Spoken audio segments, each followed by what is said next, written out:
چشمای منتظر به پیچ جاده، دلهوره های دل پاک و ساده، پنجره باز و غروب پاییز، نم نم بارون تو خیابون خیز.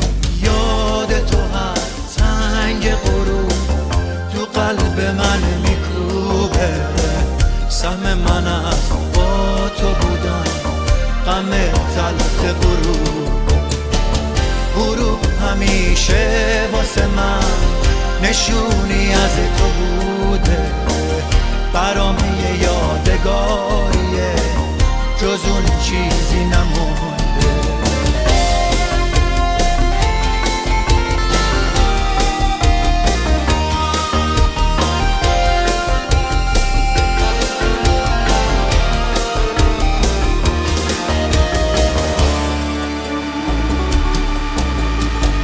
چشمای منتظر به پیچ جاده، دلهوره های دل پاک و ساده، پنجره باز و غروب پاییز، نم نم بارون تو خیابون خیز.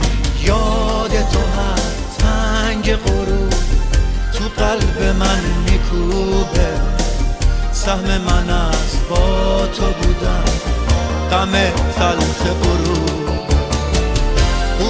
همیشه واسه من نشونی از تو بوده، برام یه یادگاریه جز اون چیزی نمونده.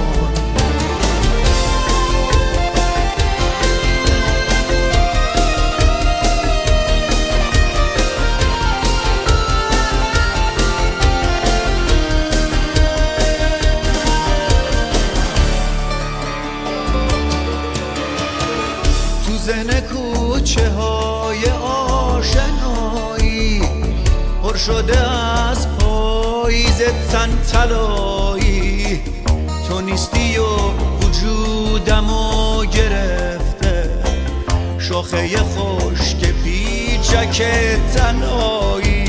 یاد تو هر تنگ غروب تو قلب من میکوبه، سهم من از با تو بودن غم تلخ غروب همیشه واسه من نشونی از تو بوده، برام یه یادگاریه جز اون چیزی